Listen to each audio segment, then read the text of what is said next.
Alrighty, folks, 10:25 on the East Coast. Welcome to TwitchLine here on this Wednesday evening. Your home for relationship advice here on Twitch.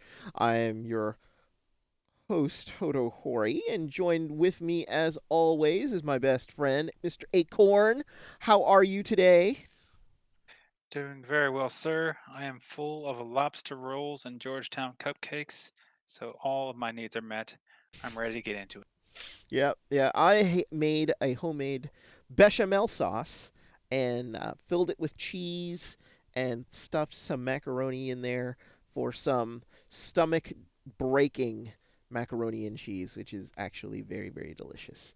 But my Yeah, that lacto sounds decadent. yes, it was very decadent and very not for someone with lactose intolerance. So I was suffering the last hour or so, but that's okay. It, it's Awesome. a it's a personal suffering, but it was worth it going down. So, welcome to Twitchline, everyone. As always, you can contact us here on via email if you have any questions or concerns or advice for us, or even some comments at twitchlinelove@gmail.com. If you want to tweet us any articles or comments, also, you could also do it via Twitch at Twitchline. Please also visit our YouTube page. You'll see that down below. You can go on there and you see our archive of old shows that you can watch right there on YouTube. You can watch them on your laptop. You can watch them on your tablet. You can watch them on your phone. Just go ahead and click the YouTube link below, and you'll take us to your. It'll take you to our channel.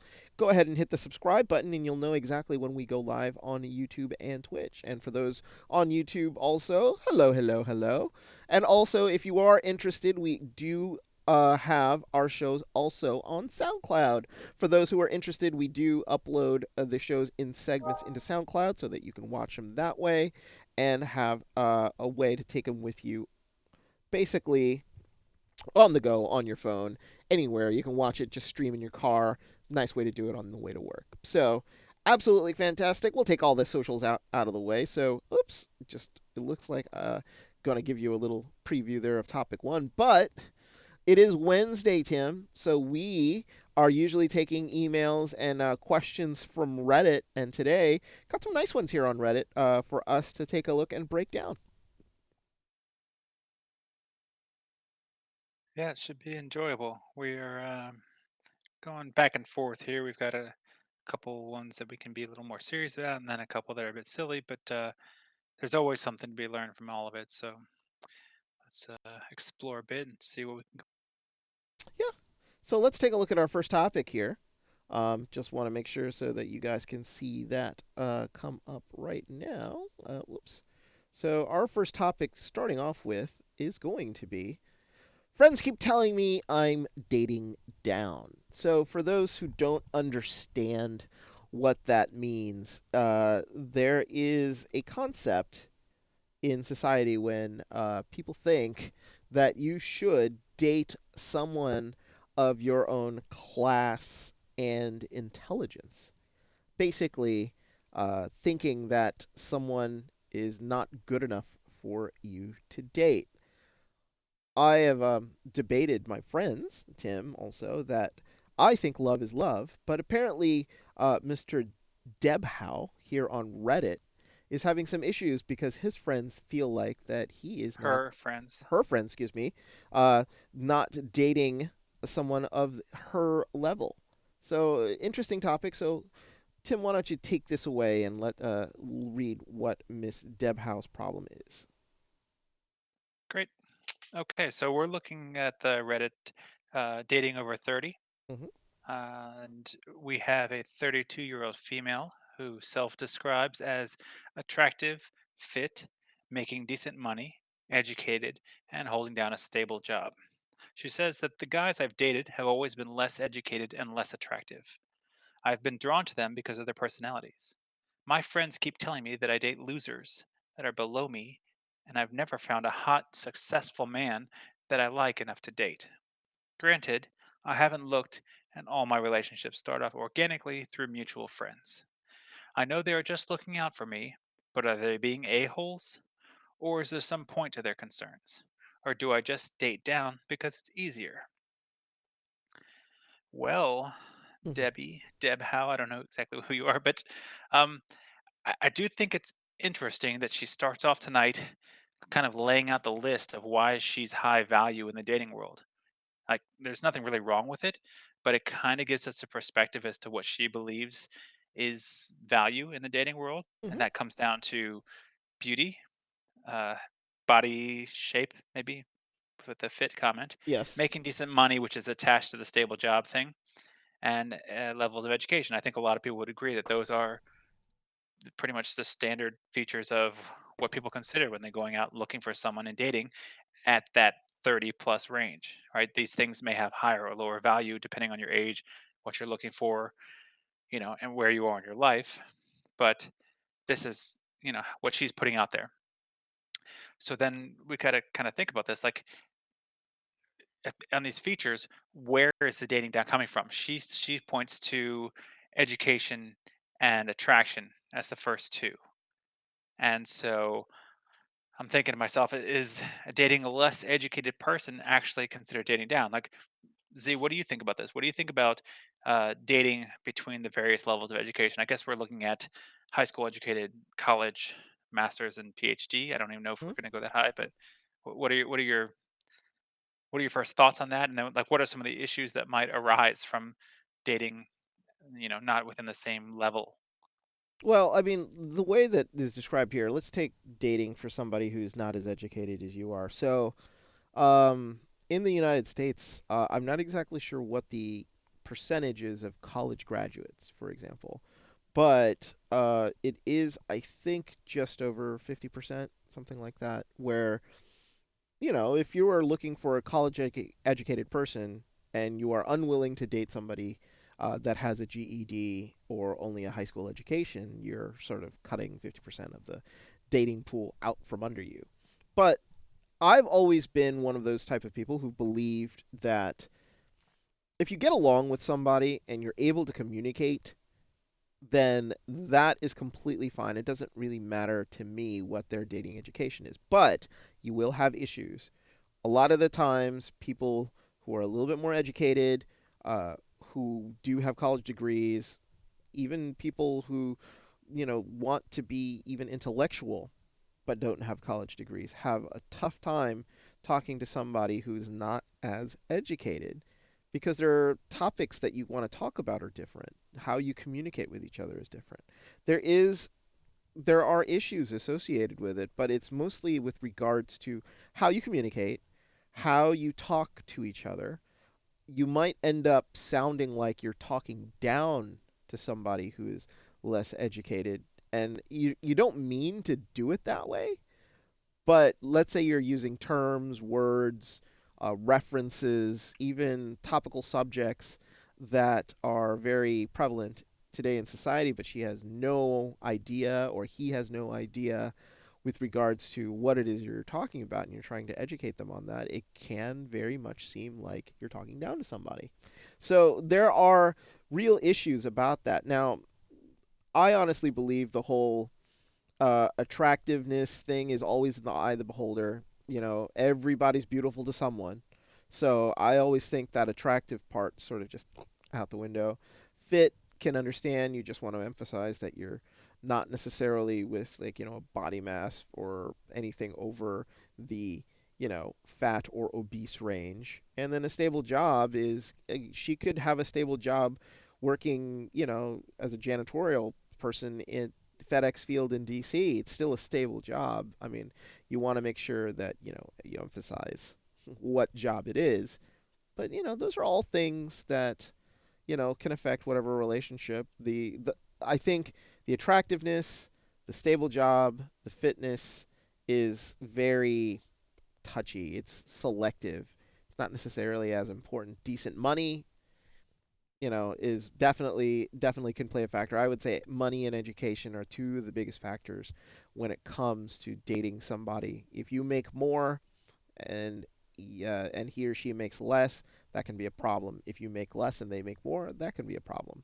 So I think those are the two biggest factors in my opinion with regards that regards to dating quote down. How about you? Do you agree with me? Yeah. Like, I just think that the whole attractiveness thing is a it's a red herring. I think it depends on the people and what they think is important. I Hmm. mean, if if we're just looking at education, I imagine most people want to have someone who is within a certain range Hmm. of education of themselves. I don't know that many people are out there saying, "I need to find a PhD." I mean, maybe there are, but or even a master. Like they don't. Those things are sort of extra credit in bonus points and whatever in the dating world. Most people who are college educated are probably looking for someone who's college educated. I think people with a high school education may be fine with whatever, whether it's high school or higher. But if you take a jump, like if you're someone with a PhD, it may be harder for you to be dating someone who doesn't have that level of academic drive that got you there. And Hmm. you may have trouble maintaining communication or finding common topics to be interested in. So I think the higher you go, maybe the harder it is for you if that is something that you really value. In the same way that if you value your fitness or if you value your money making, like it's possible that you say, that's my standard and I really care about that. And therefore it's higher and I kind of require more out of a partner. They need to kind of be closer to me on that level. Yep. So that could be an influencing factor there. Um, I don't think that a degree necessarily makes you more intelligent or even more educated. I know people who got degrees and it really didn't matter. They showed up in class, squeaked by with crap grades, and ended up with a degree. Uh, I think that people need to connect on some levels. And, if you have enough of these features in common, it's going to be good enough. But it's the extreme differences where people start to look at it funny, right? You see a couple in the street and one of them is super attractive and the other one looks like they just sort of stumbled out of a alleyway. You're going to give them looks like what and how did that happen? And I actually think that you grabbed a slide or a video Yes. clip to give a perfect example of this. Yes. So this is an image right here. I'm going to flash to it now for those who are watching. Is an image of a man by the name of Jeffrey Arend, and next to him is his very very attractive wife, Christina Hendricks. So for those who don't know who Christina Hendricks is, she was a very popular actress who featured in the show Mad Men. Nobody knows who Jeffrey Arend is. He is like a screenwriter and a producer in the background, but when you look at him, that's immediately you're saying, how the hell did this guy get this woman? Now, the only time that any that I felt like Jeffrey Arend made a difference was here in this clip from Super Troopers. I'm freaking out, man. Yep, You are you're freaking freaking out, out, man. man. So that was the highlight of Jeffrey Arendt's acting career. He was the guy that was high in the back of the car in Super Troopers, yet was still able to get a bombshell actress such as Christina Hendricks, who was featured in a lot of magazines such as like Maxim and all sorts of other stuff. And a lot of people say that she is like the ultimate redhead, but it is just one of those things that I think a lot of people, when they say, "Oh, you're dating out of your range," or "I can't believe you're dating that particular person," the friends of Jeffrey Arend in this particular case would be like, "Way to go, good job, man." But on the other side, Living the dream. living the dream. But Christina Hendricks's friends would be like, "Well, why'd you pick this dork?" And it's all a matter of perspective, right? Like, she loves him for his personality, and and it could be the same way, and he just happened to have the confidence to go up to her, ask her out. uh Beautiful women can be intimidating. Charlize Theron recently on an episode of Hot Ones said that she hadn't gone on a date in forever, and she was declared as one of the what is the 10 most beautiful women in the world or something like that. Of course, after she said that on the show, she was getting proposals from pretty much everybody she knew. So like she made a comment on, yeah, I should have never made that comment. because now everybody out of the woodwork is now understanding like, oh, Charlize Theron's on the market. Let me see if I can get a go. It's like, whatever. If you weren't willing to do it before, then all you're doing is just taking advantage of a situation. But as we get back on topic here, I mean, a lot of guys will be very much like, oh yeah, he did such a great job in that particular situation. With women will be like, what? But to each his own. It's like you can't blame either of them for going out, getting married, starting a family, whatever. It's you Why might would you? what I don't know, jealousy. So like, I you, guess so. yeah, I Or mean, it just doesn't make sense to people, so they can't. It's like I think the OP's friends, they don't get it because they don't get it. Like people have their opinions, whatever, but they don't know what their connection is. They don't know. I mean, for all we know, Christina Hendricks went out and saw him and wanted him and hunted him down, and like it was her aggressing to get him. We exactly. don't know the Yeah. story, so really, what people should do is keep their opinions to themselves. If two people are happy, I mean, that's my bottom line.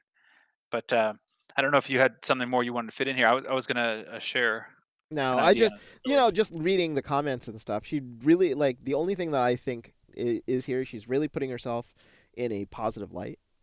It is possible that she just has crap taste in men.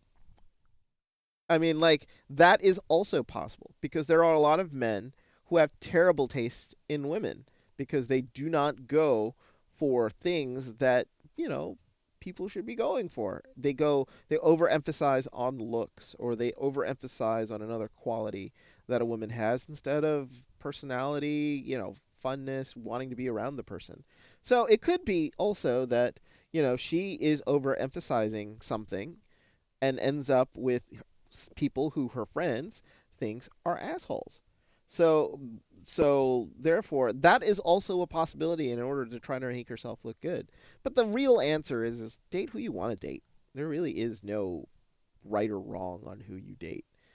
People will Yeah. judge you forever, and they can judge all they want. Hell, judging is fun because it's a fun thing to do. But when it comes to your friends and stuff like that, if there is real personality issues or the person emotionally is not stable or something like that, absolutely bring that up with your friend. But if she is dating somebody who is perfectly nice but not of the social stature or money or whatever, fitness, it's like just keep it to yourself. Let them be happy until they break Yeah, up. honestly, it only really matters. It only really matters to two people, you and your significant other, and That's like right. what those features are. And I've dated less attractive women. I've dated equally attractive. I dated more attractive women, and it did not have a significant effect on the relationship because the balance of power was okay, and our happiness uh, was okay. At least from my perspective, and I think that's what we're really getting at tonight. It kind of comes down to what each person values about themselves. So, for example, my wife is a beautiful woman. She values her beauty more than I do, actually, and actually, much to her dismay.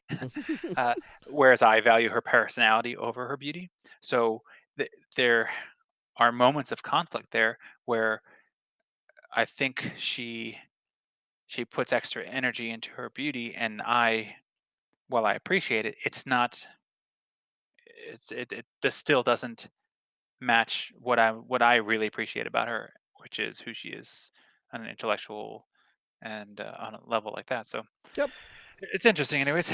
What I thought was kind of cool too, not cool, just telling, I guess, was that the OP kind of switched gears a bit when she said that she'd never dated a successful guy. So that it wasn't just about this whole education and looks thing. I think that she started talking about money as well, and then uh, maybe that she thinks dating down somehow easier because she asked that question at the end.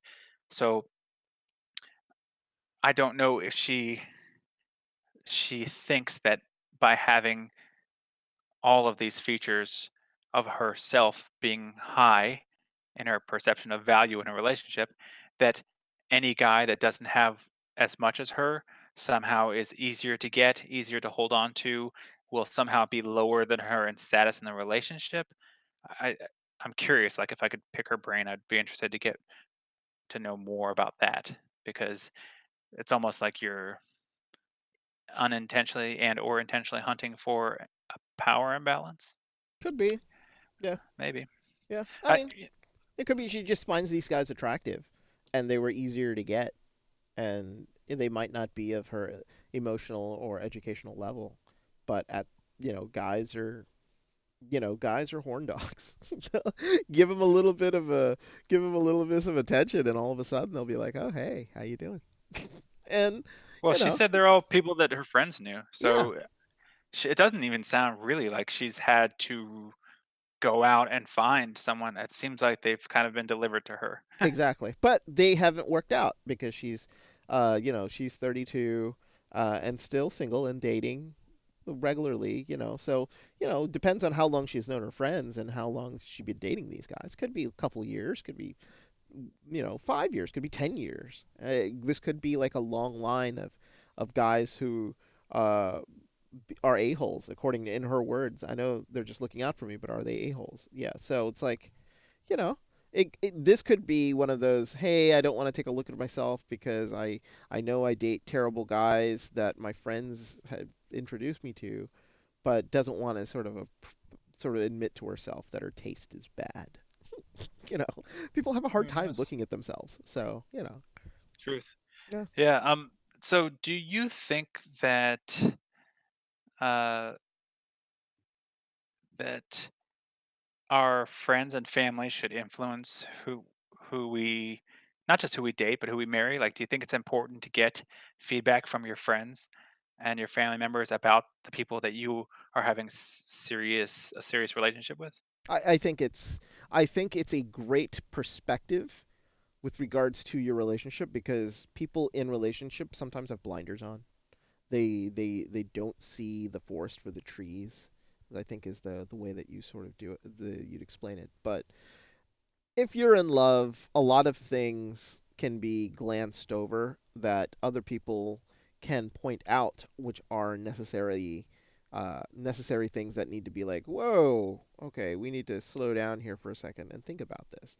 And it is an interesting and positive way for your friends to contribute to your relationship. If they like the other person, then that's great. I mean, like then everything's sunshine and rainbows, and you're going to be fantastic. But the real friends will, in a tactful way, express concerns about things that they see that might be problematic. Now, it might necessarily require a conversation or an explanation or something like that. It could be something that they're misinterpreting, whatever. But it is always good to get an outside perspective. Now, family can be a little weird because family can believe that they need to be of a certain race, religion, whatever it is, because they feel like if they're going to be entering the family, they need to be a certain way. There are biased spectacles, especially this is me talking from personal experience, like, with regards to how they look at relationships that you've been in. So I sort of have to take my own family's advice with regards to relationships with a grain of salt, because they have other motivations with regards to what relationship I'm in and what I'm doing. So therefore, I've always been suspect of them, but I do highly value my friends' opinions about the women I date. So if that sounds weird, take it for what it is. Yeah. I think it's no, I agree. I think it's very useful to get some input, especially when and if you have a tendency to get those rose tinted glasses on and just be so lovey dovey with the person you're with that you miss out on some of those flags, Hmm. the amber flags, the red flags, whatever. And especially with family, if you're going to get married, it's really, really helpful if they're on board. And if they don't like the person you're with, that can mean a lifetime of uncomfortable holidays, annoying, juggling of people and emotions. It's just, it's nice to have everything lined up if you can. Yeah. And, I don't know. Maybe that means you break up with someone they don't like, but hopefully they want the best for you and hopefully you choose the person that's the best for you and these things line up. Yeah. Yeah. All Anyways, right. did you want to go on to our next topic here and then take us into it? Yeah. Let's go ahead and do that. So we take away that topic. So for those who were just listening, welcome to TwitchLine. Just making sure everybody who's joining us right now, we've just talked over our first topic, which was dating down, or dating somebody of not equal stature of almost. As we hope you understood that. But our next topic is a little different, and this one is about moving and moving into a new location and changing jobs, basically new scenery. I mean, a lot of Reddit advice always has like, oh, I need to get away, or my area is not filled with single women. If I move to the big city and put myself into a dating pool that is more prevalent for the other sex where I would want to date, then it'll help me out. Doesn't look like it's helping. 1, 2, 3, throw it down. So let's take a look at what he says. And the topic is, so far, moving and changing jobs has it improved my dating life. So he goes on to say, I used to get a lot of suggestions that said my local dating pool and social scene weren't doing me any help. Perhaps changing jobs and moving to a bigger area would. That's typical Reddit advice. About 5 months ago, I started a new job and just relocated for it. It's a lot closer to a bigger city with tons of young professionals. I went from working with nearly all older men in a small office in the suburbs to working in a much more diverse and younger environment. Has any of it waved a magic wand over my life? Not really. I won't complain about my job or work environment, as it's a lot better and healthier than my last job. But what I find funny irony is how none of my coworkers are single. Not that I'm here to date or anything, but it's weird and no one is single or very social, as most are married or in a serious relationship. It's hard to even make small talk, and it seems like everyone is pretty comfortable in their own lives, not looking to chit chat beyond work related stuff. I eat lunch by myself every day, being in my 30s and coming from workplaces where I got to know my coworkers a little better beyond being an email. It's weird how a lot of these people are so closed off and don't even make an effort to get to know someone. This also seems to be reflective of non coworker people around my age in the area as a whole.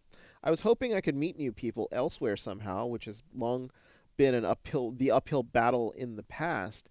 As far as I can tell, a change in scenery doesn't change much if everyone around you is already settled into a relationship and lifestyle and not open to making new friends. And this is a very interesting post, and I just want to go into the sort of work environment that he starts to explain here in the middle of his story. Every work environment is different, and if you are in college or you're about to graduate, and this is something I was telling my intern. Oops, I need to change the topic here because the topic is wrong.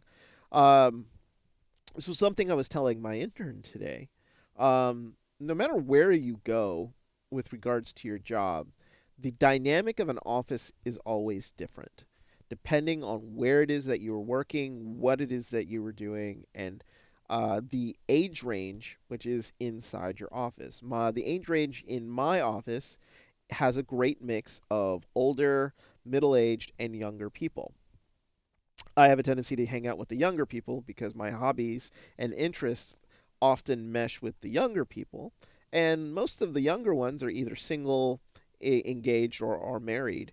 But there are a lot of the younger people who are in relationships. So that happens. Um, and as well as him talking to meeting people or people not being able to be opened up or to be able to be approached, you know, millennials have a tendency to not talk to people they don't know, especially in environments that can be very professional. They want to just do their job and get the hell out of there. They don't want to make friends. They're not interested in any of all that. You might need a social setting in order to do that. And social settings mean uh, social things like pub quizzes, sports teams, just anything to go out, hobbies, crochet club, book club, anything crazy like that. Put yourself in an environment where people are willing to talk, and they'll open up and talk to you. But in other situations, it might not be so easy with regards to talking to someone or getting to know to someone because they might just not have any interest in doing so in that particular environment. But I don't know. Am I not reading enough into this, or like, what do you think, Tim? Like this is one of those things in which like it's almost like he was wishful of the magic wand of, oh my God, things are starting to happen, will happen as soon as he moved, and it didn't. And he's almost being a little cynical about the whole thing. But am I reading too much Yeah. into it? No. No, you're right. I my my last job, the average age was probably mid to upper 40s and upwards. Some of them were in the 50s and even up to 60. All married, all with kids. Like there was nothing there. So it would have been completely useless for me had I been single and looking to date, or at least make connections within the office. It just wasn't going to happen. So if this guy came from a similar situation, tried to move to a city so that he could open up his prospects, I get the motivation. But you're missing something here. Statistically, yes, you do improve your chances. But if your personality, whatever it is about you, and your dating methods were part of the problem originally, that has to change too. It can't be as simple as just picking up and plopping down somewhere else. If you had but if you were a really shy, nervous person and you didn't put yourself out there, that doesn't change just because you have a new address. So, yeah, the magic wand thing, right? He pointed out he moved to this younger environment, Mm-hmm. and there was no magic wand to change over his dating life, right? Because magic doesn't exist, and I'm sorry about everyone, but Yeah.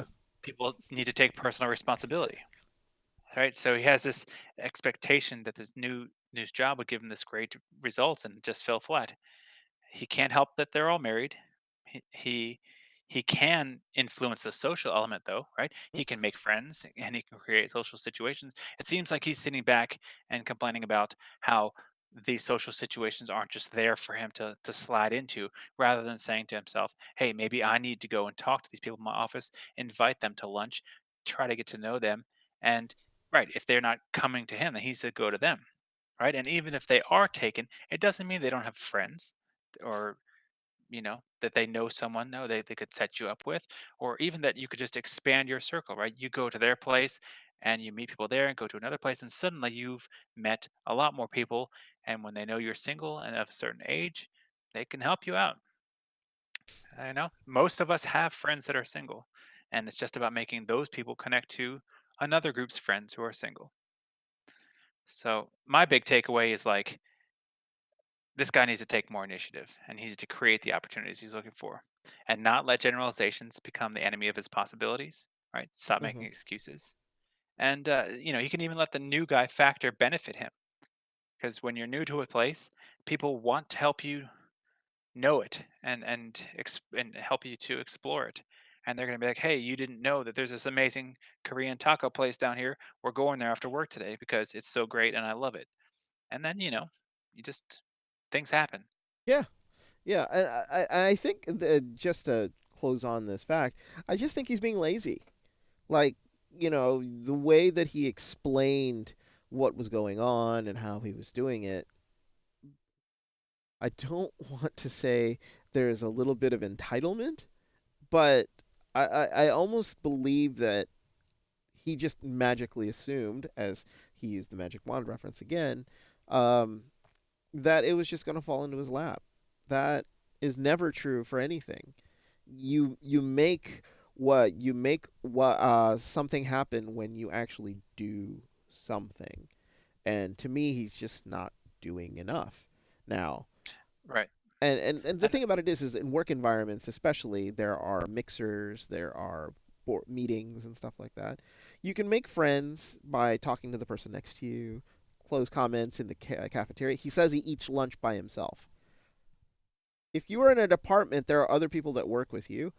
Invite someone to sit down and talk with you and have lunch with you. You don't have to. everybody eats. Yeah, everybody eats. It's like that kids book. Everybody poops. It's one of those things that you have to do. You cannot get away from it. Now, like you can be a recluse and sit by yourself or eat at your desk or whatever it is. But make an effort, man. It's just You can't just sit there and whine and complain about, oh, it's not happening for me. It's like, yeah, because you're not doing anything. Go out there and do Yeah, something.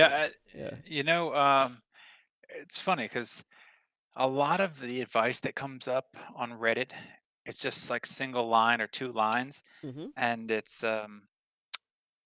it is actually the exact reason why we started doing this podcast, which is that telling someone, "Oh, just be yourself," doesn't help them because there's so much underneath that comment that needs to be explained that just being yourself, it actually means a whole lot more. And telling someone, your dating options suck, just move somewhere else that has more young people your age that are single. Like that comment alone, this guy took, and it's not panning out for him because no one scratched the surface there and said, "Hey, this is what else you need to do." And what it means, not just picking and moving, but you have to invest and get inside this new place, connect to people, take basically everything else we've just been talking about for the last 15 minutes. Yeah. So that's why we're doing this because that stuff is just not good enough. It's not actually going to help people. Yeah, and that's the thing.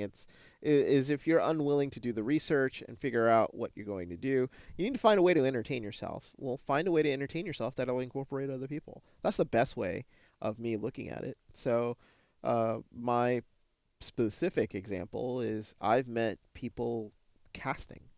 So all of a sudden now I'm in an environment where I know a lot of podcasters, I know a lot of game casters, I know a lot of stuff. And, I do a lot of jobs for fun. And next thing you know, you're meeting people and they might introduce you to somebody that you might hit it off with. Without those interactions, you're just not going to do anything. And doing these little things such as, oh, move to a new place, get a new job, move far away, get a new job, not it without that second step of making sure you get out there, you're not going to be able, you're going to just basically fall in the same rut. So hopefully he sees some of the advice below, because there are 26 comments from people basically breaking it down. And you see here, it's like, you see the comments here. John Wick Detroit exactly says something like, "Ask, I eat lunch by myself every day. Ask somebody to join you." There are little extra things that you can do to yourself to sort of start the ball rolling. And it doesn't have to be a woman or a man. Just make friends with people, and start with the little Dude, things. I'm telling you, making friends with guys that know girls is one of the best ways. Dudes are thinking they need to go out to a bar and directly go after women. Yeah. And that's intimidating to them. It's a higher chance of failure. But if you go to a group that's a mixed group and you start talking to guys who are just sort of like getting cool with them, when the girls see you're cool with their friends, it's just an easy open door to go through and start communicating. So don't cut yourself off thinking that you just need to go directly to women and cold open.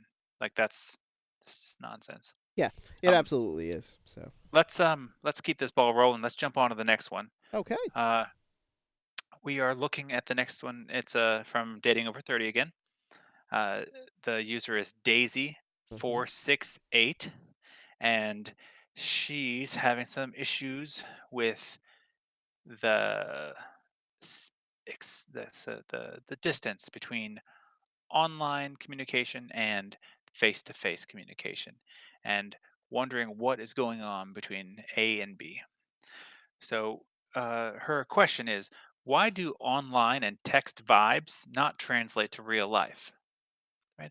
She says, I recently connected with someone on a dating app and we had so much in common. We also had great conversation flowing and both found each other super attractive. We finally met up and I'm ready for sparks to fly, and it was just a whole lot of nothing. He looked like his photo, so I still found him attractive, and we had a decent conversation and he was a nice guy, but there was just zero spark. And I'm pretty sure we both felt the same way because neither of us reached out to the other and since the it was nice to meet you text directly after the date. Hmm. I'm just wondering, how can you vibe with someone so well over text or an app and things are just completely flat once you meet? I don't understand. So, Mm. yeah, common Hmm. problem. Common problem. Uh, do you have anything you want to say before we jump in? The only thing I want to bring up is that the term chemistry. sometimes chemistry does play a huge part. And there are times in which people say it's like, "Oh, I don't believe in love at first sight. I don't believe in all of this stuff." But, the thing about it is a lot of the times if you know you like somebody, you know you like somebody in the first 5 minutes of meeting them. There are little sensations, little feelings that you get, maybe even things that you start to question of like whoa, she's pretty good looking. Oh man, she's really funny.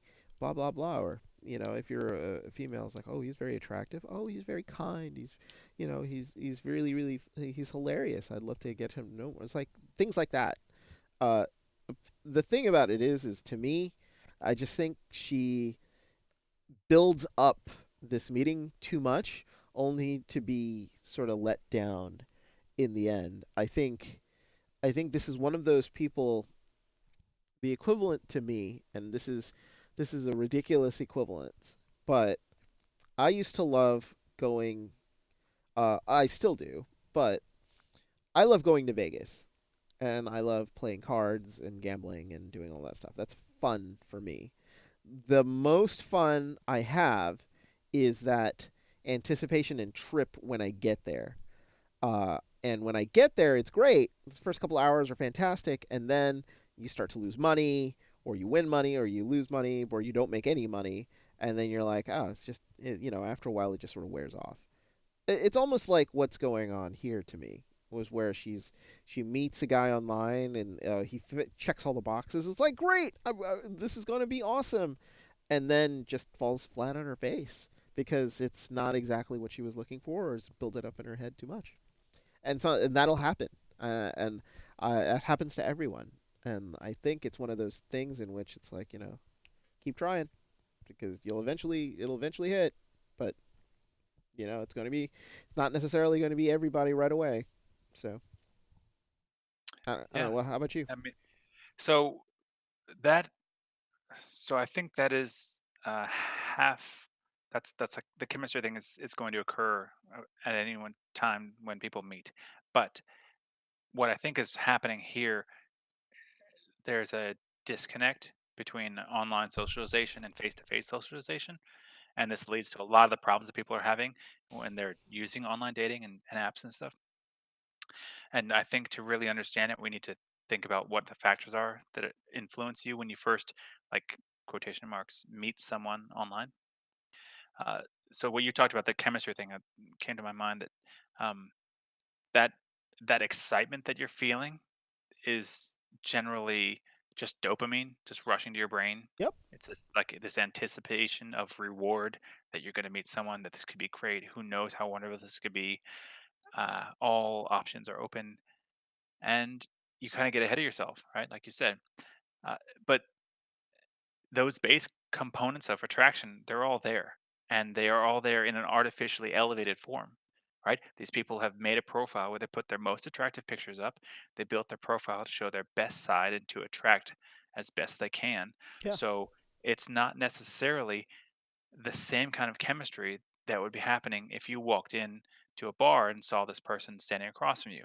They aren't going to look quite as good as their best photos on their profile. They are not necessarily going to show their best side. It's not like like on a profile, you sit down and you write down how amazing you are. In the bar, you might have already had a few drinks. You might be a little stupid, or you might, who knows? If you're as good at talking face to face as you are texting. Texting, you get more time to think about it. You can be clever. You can be whatever you want to be if Yeah. you have time to think on it. But face to face, you might fumble your words. You might say something stupid. So basically, the best you're going to be is before they even get to meet you, uh, or at least in your mind, right? Then another factor that influences is the mystery factor, right? You at this phase when you're just online, the other person has no marks against them. They haven't done anything wrong yet. They're perfect and waiting to be marred, right? They could be the best thing that ever happened to you because why not? And one of the best parts of dating and relationships is moving from uh, not knowing too much about them to knowing a lot about them, from being able, like, from not being able to be physically close to them to being able to be very, very, very close. From being closed off to being able to be vulnerable and open to someone who accepts you. So like that mystery, that shift from mystery to known is also very exciting. And then there's a certain degree of anonymity, which allows for like a less inhibited and more hurried up experience of creating that closeness.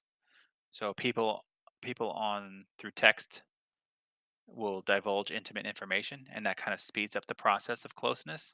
Yep. And it can actually be pretty dangerous. It's been proven in psychology that uh, an increased perceived trust can be fostered through text messages before meeting, and it can lead you to make unsafe decisions. So people sleep together faster after chatting before their first meeting. They are more likely to allow a stranger access to them, their home, their kids, and all that kind of thing. There was that funny slide. I think I sent it to you, Yep. um, which is just this lady saying, "Can you bring it up?" Yep. There it is.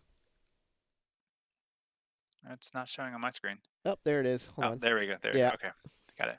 So yes, part of the thrill of dating apps is not knowing if you'll meet your future husband or if you end up murdered and worn as a skin suit. So while that is while that is grim, it is something that women actually have to consider. Like, what kind of freak am I possibly getting to know here, and am I going to be safe? Right. So Yeah. if you spend a lot of time beforehand communicating, you can get a sense that you know this person so well.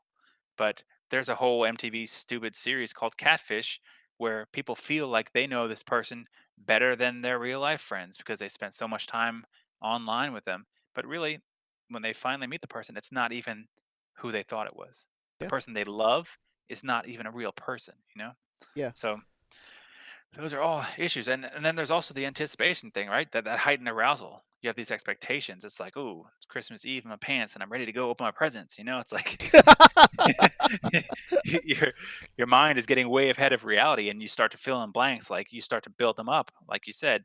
And when you get to finally see them and they don't match all the stuff that you've created beforehand, that's a hard fall. Is this one of So those things where it might be gender related? And I don't mean to be, uh, making this a divide between men and women, but I found that you hear all the time about the women that fall in love with their pen pal prisoner friends, like people who are writing to people on death row or people in prison, and then all of a sudden, they strike up a relationship with the people because they feel like they know them better. And in fact, you're writing to a criminal or something like that, and that happened. Charles Manson's perfect example. I think somebody fell in love with Jeffrey Dahmer while he was in prison before he got executed, while he was writing letters as a pen pal. I mean, is this one of those things that emotionally, uh, sort of women have a tendency more to sort of fall in love with the fantasy than they do because they feel like they're getting to know people emotionally, or do men do this too? I'm just not sort of unclear because I don't hear a lot of stories about men, falling in love with a woman that they've actually talked to. But you do mention something like Catfish, where they hook men in all the time, with regards to that. But is it more prevalent to a gender or another, or is it just one of those things that everybody has to be aware everybody has to be aware of it. of? It is not gendered. It Yeah. is so that the thing you said about these serial killers and criminals getting attention, they hold on, Jesus, what did I say? Oh, because I said serial killer. Now Siri is reading to me about serial killers. No, no, Siri, shut up. God, embarrassing. So, anyways, um, they are kind of celebrities. They're made to be famous, and it pulls some weirdos out of the woodwork. And these people are attracted to, yeah, someone who's got a lot of attention, and they also kind of want to be the person that is loved by someone who is, you know, who is doesn't love anyone. I think they just want to be special. Yeah. I can't go too deep on that because there are a lot of dysfunctional thought processes in that. Um, and we don't really need to be on here giving advice on people how to fall in love with serial killers. So, but what I will say is that uh, there are plenty of men out there that go through this. They, uh, in general, what they're built up to be excited about might be different than women, but if they're looking for a relationship, they're looking to make a connection, like an emotional connection to someone, they can definitely go down the same paths. Um, so what we really haven't got onto here, and what we might not be able to, it's because of time tonight and that, but the the whole body language, voice, smell, these other features that are specific specific to face chemistry are not there on the other side. And maybe it is the lack of those things to indicate something to us that allows us, or that sort of forces us to start trying to find and forge uh, the kind of chemistry that is created just through text and online. What do you think about that? No, you're right. There are intangibles associated with it. I completely agree. And it's just one of those things in which, sometimes those intangibles can be overcome by the sense of closeness that you develop over your sort of texting relationship or through what you see in a profile or something like that. It happens. Personal anecdote: my first girlfriend in college, I was introduced to from a with a co-friend, and we just started talking, and we talked for a long, long time until I visited her at Christmas time, and then we dated for a year.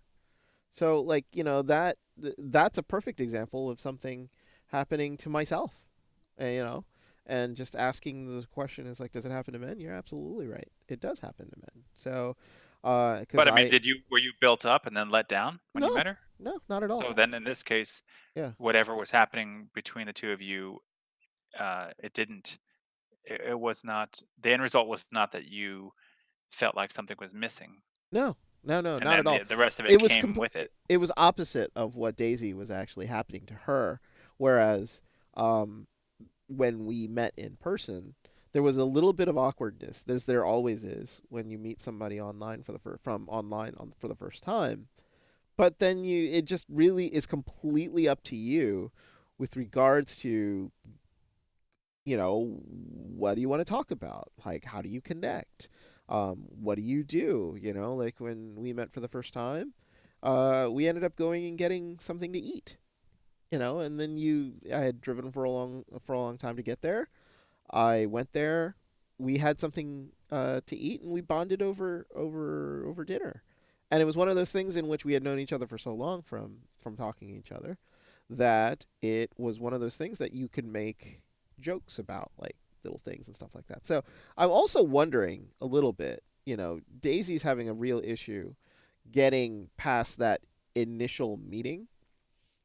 I'm wondering, like, how much of that, like, awkwardness that she can't get over, because it can turn a lot of men off if women are very quiet, they don't say anything, or they just are awkwardly sitting there, they don't necessarily bring up any topics, and it's all on the guy to Yeah, but talk, that can and be so flipped. That can be gender flipped that could be easily. gender flipped too. Exactly. It could be that she's very outgoing, and everybody that she runs into is a mute. That can Or the also, guy. or Yeah. yeah, that's what I mean. So, like, you know, um, it just, maybe she's just getting unlucky with regards to all of this stuff. That happens too. So I don't know. There's so many intangibles with regards to the in person meeting that, yes, I think emotionally you could overcome that sort of hump. But it seems like to me that she's just having that issue of being built up and then taken down as soon as she meets somebody, and it's happening too often, and it's becoming a problem for her. Yeah, So yeah, her method. I yeah. think that she's building things up too much. I think she needs to let things be what they are rather than uh, expecting way more. Like, reading signals and saying, okay, this guy's funny online, and I feel like we're getting along here. He's cute and all that stuff like that. Like, the only thing that was different was that when they got together, things didn't flow. And Mhm. so either that means that they weren't as good as she thought they were before, and it showed itself, or something about them was just didn't click, it just didn't flow. And like, if they had met randomly, I don't know if they would have felt any more. But the fact is, they already had something kind of established, and then when they met, it just didn't live up to it. So for her, probably the best thing for her is to not spend a bunch of time doing this beforehand, and to like go go meet someone and kind of let it develop from that point to Yeah. see if she likes it or not. Maybe she can just skip that initial part there where she starts to build everything up in her head. Hmm. Um, and I there are people that do really well in person and horrible on through text, and there are people that do really well on text and horrible in person. Yep. You got to know who you are and what you have, what your strengths are, and uh, just put yourself in a situation where you shine, and No. hopefully the people you're put in front of receive it and flow with it, and you guys are good. Yeah, and that's the thing. I think it's trial and error, and method definitely needs to be changed. And you're right. Maybe just if you connect on a dating app, easy conversation, and then go ahead and go straight for coffee, and don't build it up in your head and see what happens. Maybe do this a couple times, see if that changes anything. Go in with zero expectations. You might be moderately surprised. So, Yeah, and some people say that the longer you spend doing this stuff online before you meet, the more likely you are to never meet. They're saying that people just like they never set that hard date to finally get together, and it just goes on and on, and eventually the person just disappears. yep, So, yep, you know, because you're not willing to commit, and the longer you stay on online dating, the higher the possibility of getting jaded. And for those who are interested in how not to get jaded, you can go back and check out our Sunday show where we talked about that this Sunday. So therefore, ooh, plug. a plug. Yes, we do Sunday topics here on TwitchLine where we focus on little things such as how to prevent yourself from being jaded, how to prevent yourself from being disqualified. So go to our YouTube archive and check out those topics. Because I think what's going to happen here, if she doesn't end up finding somebody, I hope she doesn't end up getting jaded. She needs to experiment with a little bit of methods. But I think, she has a success. At least she's getting going on dates. The problem is converting those dates into actual relationships. So good luck, Daisy. Hopefully it works out for you. So, alrighty, Tim. We're heading into exactly the 60-minute time here on our show. Would you like to do some bonus time? I'm good for it if you are. I am indeed. So, this is the part of the show where, if we have a little bit of extra time, we talk about a fun topic with regards to what's been going on in the relationship and dating world, where we have a little bit of open conversation. And in this particular topic, this one was interesting, and this one was picked by Mr. Acorn here. And the extra fun topic for today is, how does anyone with a girlfriend have real problems? Which, to me, sounds like a problem and a question for a person that has never had a girlfriend. And I was correct about that. So we're just going to go in and check out the topic here from Lonely Sad 88. Oh my God. It's just, oh God, that name. So Lonely Sad 88 says, how does anyone with a girlfriend have real problems? Other than medical issues, I can't see how I could seriously complain about anything if I had a girlfriend. 30 male virgin, never had a girlfriend. I see these beautiful women, even average looking women, and I'm like, that girl is in someone's life. How does he not feel like the luckiest man on earth all the time? Every problem in my life, it feels so inconsequential to the problem of being alone. I hate everything about life, and if I had a girlfriend, I don't think I could seriously be sad about anything. What is it like? How is life with a happy relationship, not just a constant fairy tale and amazing fantasy land 24/7? Now, I almost believe that this guy is trolling, but there are problems that arise from having a girlfriend that you don't have. And it's one of those things in which this is one of those uh the grass is greener on the other side things, where you are looking at this situation and you're just like, "Oh, it's all sunshine and rainbows. There's no way this can be terrible." Well, you know what? Yes, it can. And there are things that tell me that Lonely Sad 88 is in no way ready to actually be in a relationship. So, we did a little exercise before we actually got on the air where both Tim and I, who have had relationships before, were to list out what kind of problems we would actually have. And Lonely Sad 88, these are the types of problems that I would have if I was in a relationship. Um, uh, excuse me, if I was in a relationship with a female, and I've been in a relationship before, and these are the standard problems that I had. And the funny part about it is that the original 5 that I put, 2 matched exactly to Acorn. So we wanted to make sure that we gave a good enough variety. Trust me, there are enough problems out there for everyone to share around. But here are my 5 that I would like to explain to Lonely Sad 88 of things that could happen. 1, where do you go? Where do I hang out? Why am I lost? There are changes in routine that occur when you have a girlfriend that can be very, very jarring to people. You have to understand that now you are in a relationship with somebody else. It is not just you.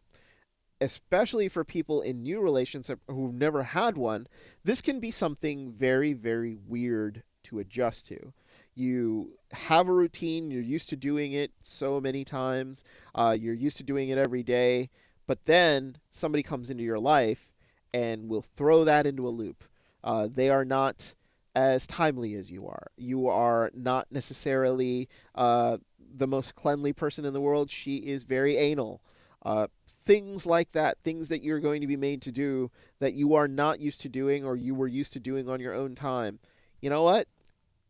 In the very beginning, that can really suck and can be a real problem that you have to deal with on your own. Tim, jump on in here anytime that if you think that something I bring up is frivolous or maybe just something that's particular to myself. But Go for it. oh yeah, so for number 2, his interest or her interest, depending if you're a male or female, are now your interests, no matter how much it bores you. Going back to a previous relationship, I am not the biggest fan of the theater. The girl I dated loved the theater, loved listening to theater music, loved going to theater shows. I placated this person because I knew it made her happy, but I would rather spend 2.5, maybe 3 hours of my life doing something else. But if you are a good boyfriend or a good girlfriend, you have to do the things that your significant other enjoys. It is just one of those things that you will have to share. Who knows? You might have developed a love for it for yourself, but it is definitely okay to not develop that same interest. But as long as you're making your other person happy, it is completely fine. Perfect example of this is, let's say you are an athlete and do triathlons. Your significant other does not do triathlons. It does not mean that you should train to do triathlons. What it does mean, though, is that you will be going on trips to root your significant other on and possibly lose weekends, possibly lose, possibly lose, you know, chunks of time because your significant other considers it very important. And that can be a problem, especially if you are very, very conscious of what you're self doing.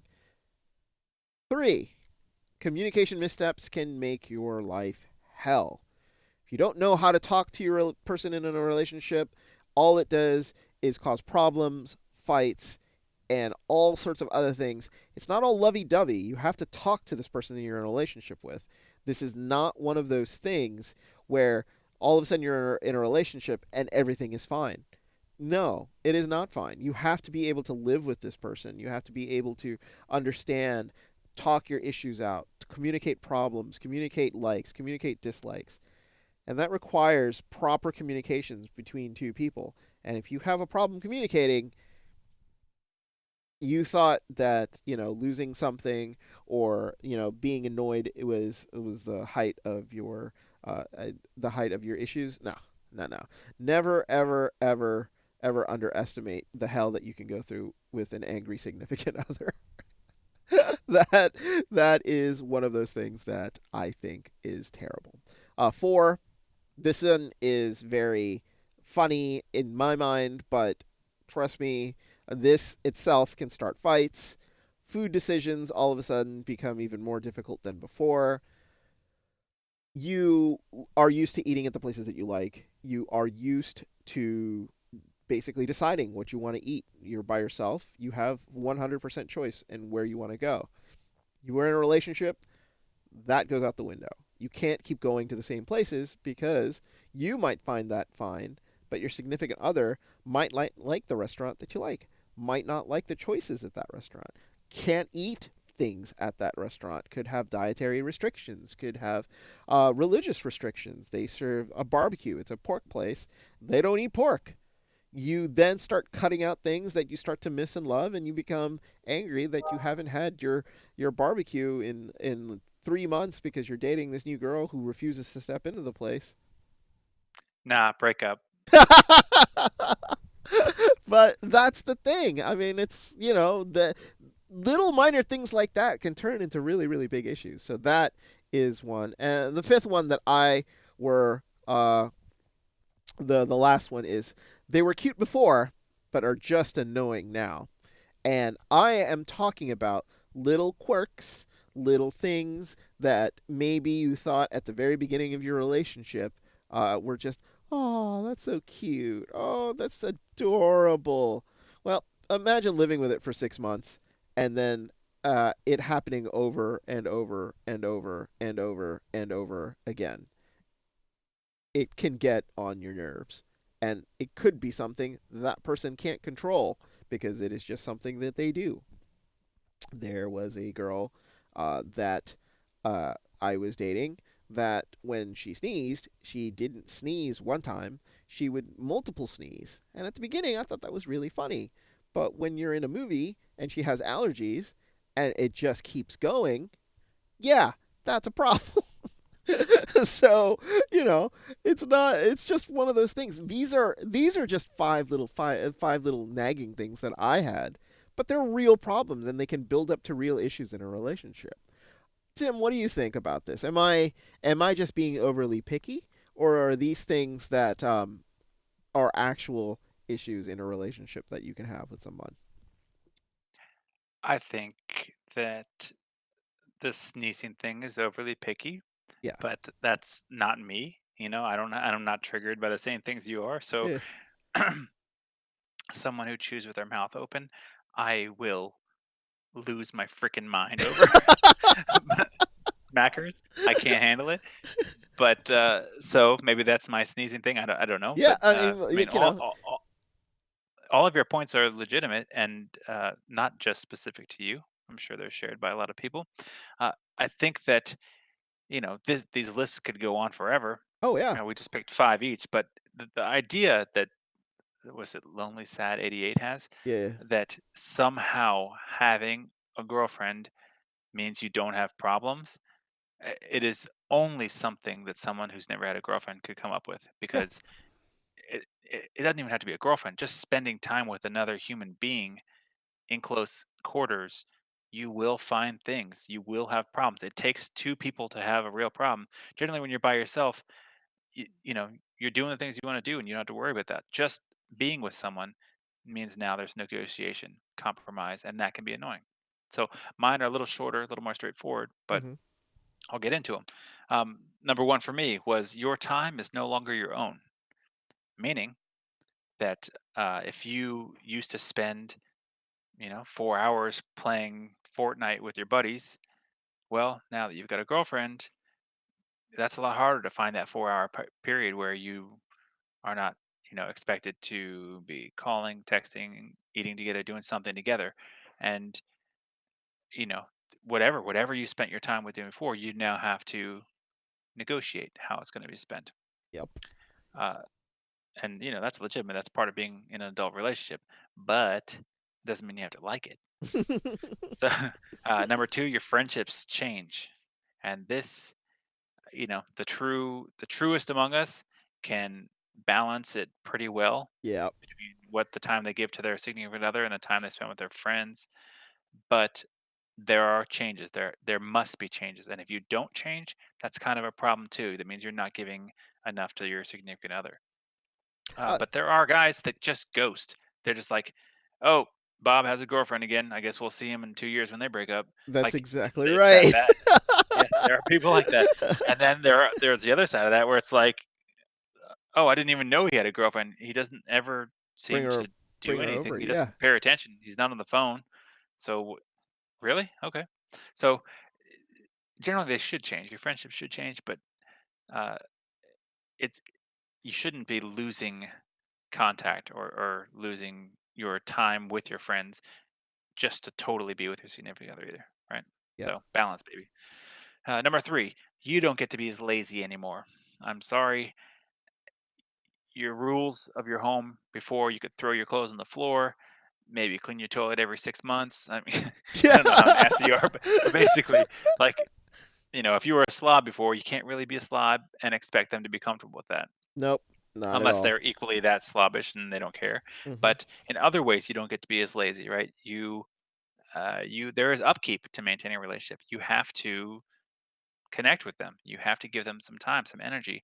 You you have to keep up a certain level of attention, and there's going to be a lot of things that you have to consider which you didn't before because you're not a single unit on your own.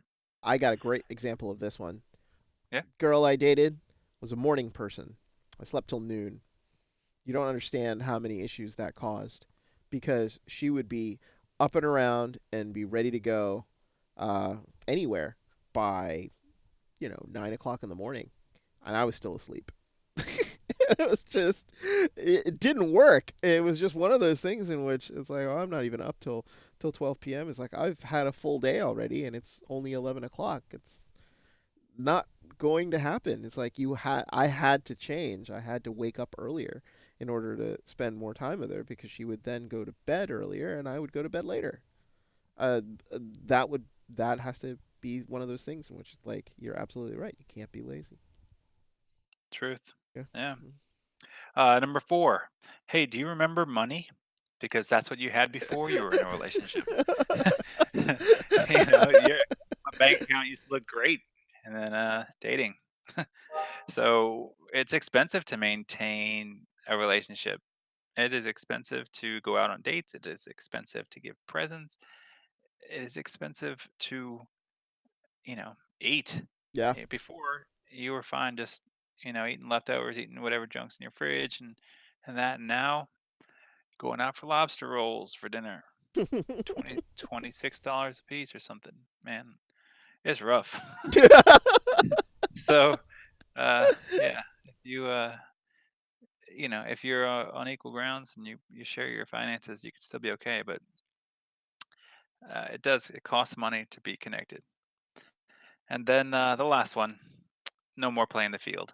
All right. So for some people, this is not actually a problem. No. And when they're with someone, they're totally committed to that person and they're happy. They're not really looking around. But some people, they can't help but, you know, let their eyes wander, and then they get slapped in the face or yelled at, or, they just, get a reality check there. But basically, it's like if you are really invested in someone, uh, yeah, that's not going to be a problem. But if you are enjoying your young dating life and part of the excitement from being out there is that you can connect to different people and you're not really looking to settle down. Sometimes finding that perfect girlfriend means those days are over. Yep. Or, girlfriend, boyfriend, whatever. But uh, I don't know. I think that's for me. That wasn't really a big issue, but I thought maybe it would be for others, so I put Oh, it we down know as number somebody five. like we know people who loved dating the field, and it was just one of those things in which once you're in a dedicated relationship, you can't do that anymore. And it was like you saw him a little bit depressed. It was like, oh, I can't Oh, do we know that. some people that like that so much that they will never have a serious relationship and Correct. get married and any of that stuff. They are just that the field is life. So good luck with that. Yeah. So Have if fun. if you're at home and you're watching us on YouTube, you notice the stars next to the first two of Mr. Acorn's list. Those were two things that I had actually put on my list. So it was almost a couple things that we both experienced, and we were like, yeah. So therefore, it happens to everyone, folks. And lonely. I just want to make sure. I was like lonely, sad, 88. Dude, there are issues. There are issues that you might not even have heard of before. But it is not always grass is greener on the other side. So we just thought that was just a fun list that maybe can help him understand that, if you've never had a girlfriend before, you just are looking at problems that you've never experienced before, but they exist. It's almost like winning the lottery. It's like, yes, that money is going to be great. It'll be bettering your life. But man, there are issues that you never thought you were ever going to have to deal with that all of a sudden now you have to face up to, and they suck more than when you didn't have money. But Yeah. how So hard is it for us to sort of, understand that when it doesn't happen to us? So it's like, yeah.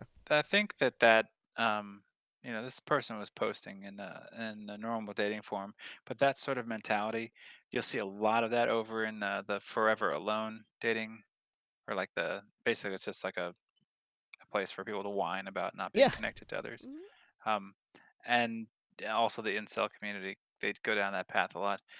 But there's a big problem with uh, complaining about your situation and glorifying another one which you don't have experience with.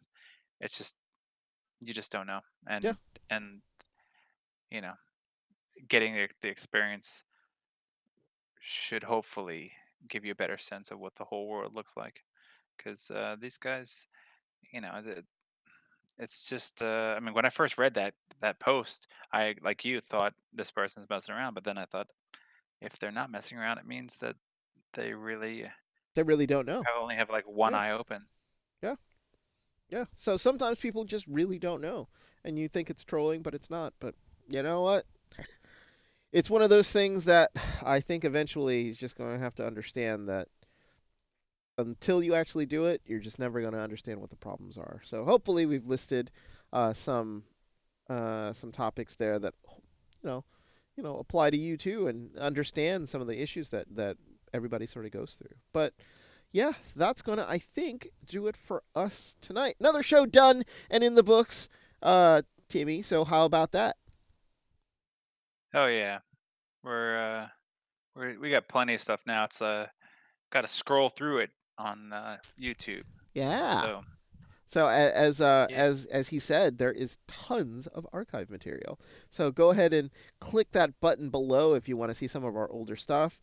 I highly suggest the Sunday Focus features, as they're very informational about topics that maybe you have not known about. But as always, you know, email us at twitchlinelove@gmail.com, or contact us through Twitter at twitchline. Uh, Let us know how we're doing. Send us articles. Send us comments. Your particular issues. We'll read them off here on the show. Give you as much credit as we can, and hopefully, we'll talk about the topics that you can suggest to us.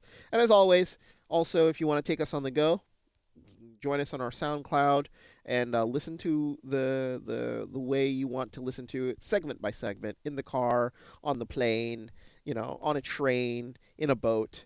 As long as you have an internet with a connection goat. with a goat. As long as you have internet connection, you can listen to us that way also. But Tim, I think we've talked about a lot of great topics. Any final thoughts from you today? No, just in relation to the YouTube thing. Uh, After we put them up there, I go back and I put timestamps on them so that if people have one thing that they're interested in, it'll be listed by topic. And if you don't want to dedicate the full hour to listen to all of our stuff, just go directly to the part that you're looking for. Get those tasty tidbits. That's exactly right. Unhide the little stuff there in the middle. There you get to see all the topics that we talk about, and you can click and go directly to the timestamp located that is listed there, and it'll go directly to the topic that's listed. So we have so many videos up there that we have tons of topics that we're going to be talking about. So hopefully that's helpful to you. But that's going to do it for us here tonight on Twitch, on YouTube. Hopefully, we have been entertaining as well as educational to everyone that's been listening at home. But that's it. I am Hotohori, joined as always by my friend Acorn. Hopefully, you've had a good time watching us and learned a little bit of something. But that's it for us. Hopefully, we have you will join us again on Sunday, where we will be talking about a focus topic to be determined. We don't know what we're going to talk about yet, but it will be a good 30 to 45 minutes on a single topic. We do it every Sunday, and then we'll be back here at around 10 p.m. on Wednesdays to talk about your issues as well as any weird questions that come up from Twitch. But I am Hodo. That is Acorn. Thank you so much for joining us tonight, and we will see you next time. Peace.